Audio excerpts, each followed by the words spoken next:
মাঠে ব্যাট হাতে অসংখ্য ম্যাচ জেতানো ডেভিড ওয়ার্নার এবার লড়ছেন আদালতের কাঠগড়ায়। ড্রিঙ্ক ড্রাইভিংয়ের অভিযোগে দোষ স্বীকার করার পর অস্ট্রেলিয়ার এই সাবেক ওপেনারের সিডনি থান্ডারের অধিনায়কত্ব এখন অনিশ্চয়তার মুখে। বুধবার ওয়েভারলির লোকাল কোর্টে ব্যক্তিগতভাবে হাজির হতে হয়নি ডেভিড ওয়ার্নারকে। তার হয়ে আদালতে হাজির হন তার আইনজীবী ববি হিল। তিনি জানান, স্টার সানডের রাতে মাঝারি মাত্রার মদ্যপ অবস্থায় গাড়ি চালানোর অভিযোগ ওয়ার্নার স্বীকার করেছেন। তার আইনজীবী বলেন, মামলার বিভিন্ন তথ্য উপাত্ত নিয়ে দুই পক্ষের মধ্যে আলোচনা চলছে।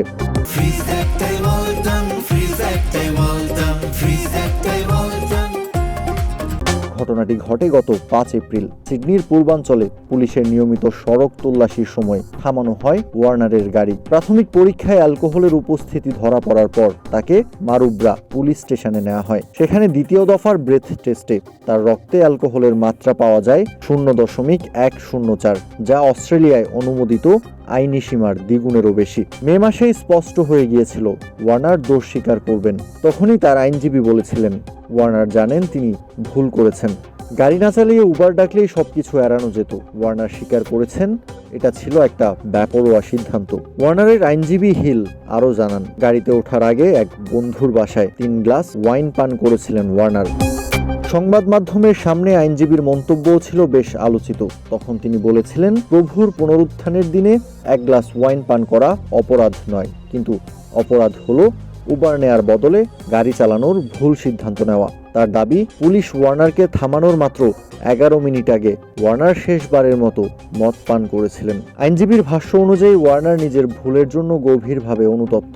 তিনি আদালতের কাছে নমনীয়তা চাইবেন, তবে অন্য সবার মতোই আইনের আওতায় বিচার মেনে নিতে প্রস্তুত আছেন। আগামী 18 আগস্ট তার সাজা ঘোষণা করবে আদালত। তবে আদালতের রায়ের আগেই শুরু হয়েছে আরেক বিতর্ক।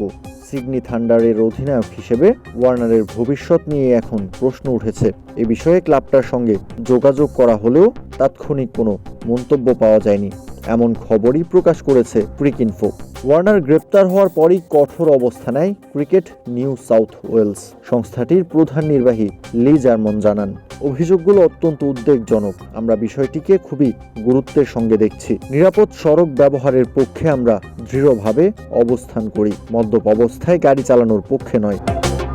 সিডনি থান্ডার, সিডনি সিক্সার্স ও NSW ব্লুজ, এই 3 দলই নিউ সাউথ ওয়েলস সরকারের মদ্যপ অবস্থায় গাড়ি চালানো নিরুৎসাহিত করার সচেতনতামূলক প্রচারণার অংশ। ফলে ওয়ার্নারের এই ঘটনা দলটার জন্য অস্বস্তিকর পরিস্থিতি তৈরি করেছে।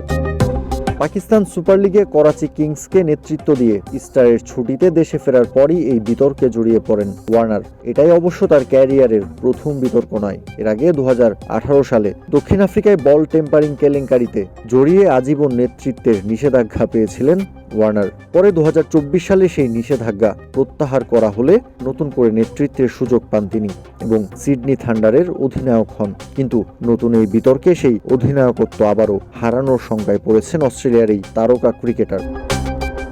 কাউসার শান্ত, ক্রিক ফ্রেঞ্জি।